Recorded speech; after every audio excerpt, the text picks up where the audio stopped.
Bom dia, boa tarde, boa noite, boa madrugada para quem está assistindo esse vídeo. Meu nome é Daniel e eu estou colaborando com o canal Concursos de Engenharia Elétrica na resolução de uma das questões que caiu na prova da Petrobras em 2018, na prova de Engenharia Elétrica. E a questão é número 22. Vamos lá. No aparato ilustrado na figura abaixo, há um trilho metálico imerso em um campo magnético uniforme B, sobre o qual uma barra metálica pode deslizar livremente. Está aqui a barra metálica, né? Essa barra metálica ela é tracionada por uma força F, tal que a posição horizontal da barra em relação ao trilho, posição x de t, varia senoidalmente. Está aqui o gráfico que representa esse movimento. Nesse aparato, as resistências do trilho e da barra metálica são desprezíveis se comparado com essa resistência R. Sendo assim, a corrente induzida I de t, mostrada na figura A, é positiva quando a barra se desloca em direção ao resistor R. Beleza, então vamos lá. Aqui a gente tem uma representação do mesmo problema, certo? O que o problema quer saber é se você sabe como se dá a relação entre corrente, campo magnético e força, certo?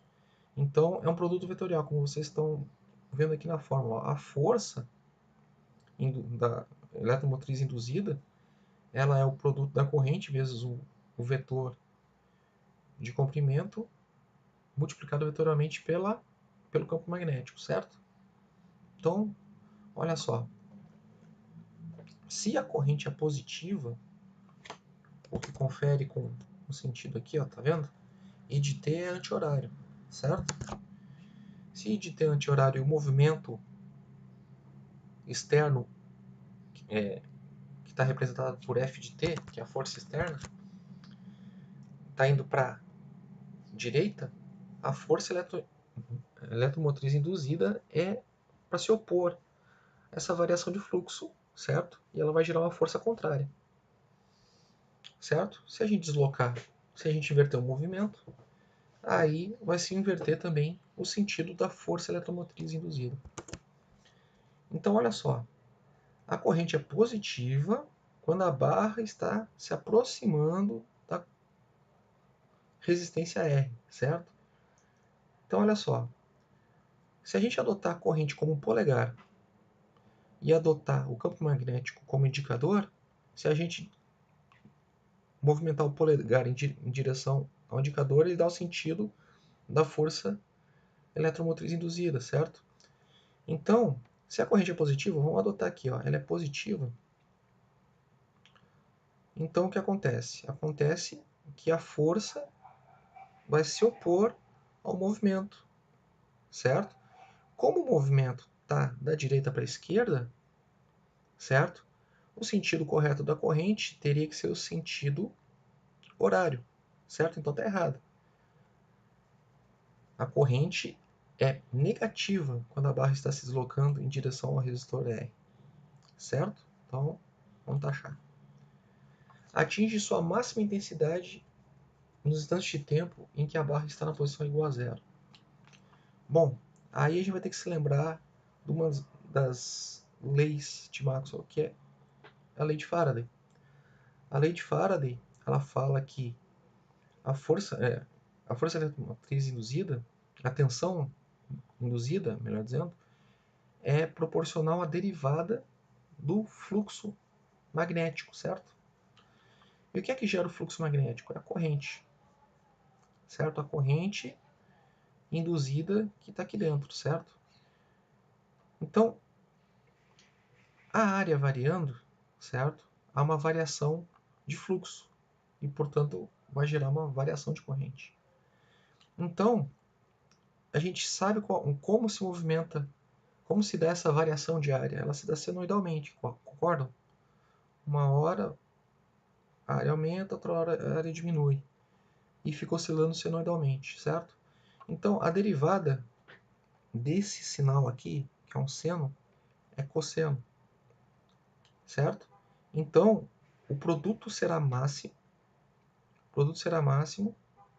quando o cosseno for igual a zero. Então, a corrente vai atingir sua máxima intensidade nos instantes de tempo que a barra está na posição t igual a zero. É essa a questão aqui. Ela tem sua amplitude independente da resistência R. Pô, isso aqui é uma bobagem, porque corrente é tensão dividido pela resistência. Então, se tu variar a resistência, vai variar a amplitude da corrente. Está errado. Tem a sua amplitude independente do período t de oscilação da barra. Então, olha só.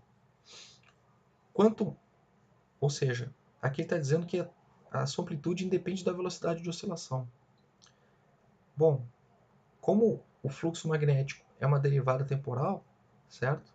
Então, quanto mais rápido você variar aqui, maior vai ser a amplitude, certo?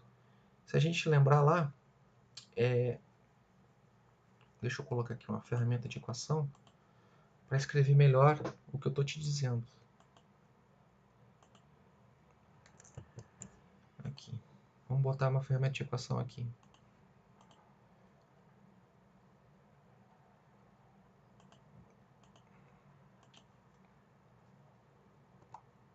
Vamos colocar aqui. É rapidinho, gente, só um pouquinho. Aqui, beleza. N, o que foi que eu falei? N não, E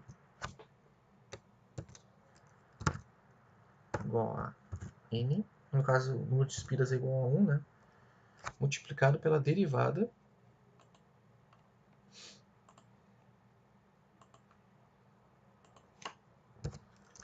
de fluxo dt. Certo? Esse fluxo é B seno de ômega t.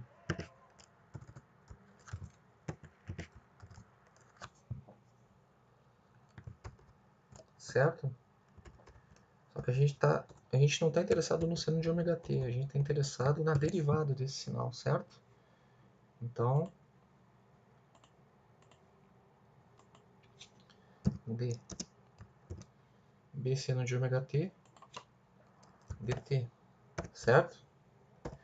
É uma variação, a derivada é com relação a tempo, certo? Então, o que é que vai acontecer? A tensão induzida vai ser W vezes B vezes cosseno de ômega t dt.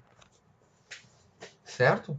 Então, quanto mais rápido você variar, maior vai ser a velocidade angular W e com isso vai aumentar. Então, a sua amplitude depende do período. Está errado. E ela tem um período de oscilação igual a 2t? Não, o período de oscilação é igual a t. Errado também. Certo? Então, alternativa correta, letra B. Certo, gente? Espero que tenha ajudado. E se ficou alguma dúvida, deixa um comentário aqui que eu estou acompanhando os comentários também. Beleza? Valeu, pessoal. Muito obrigado e até a próxima.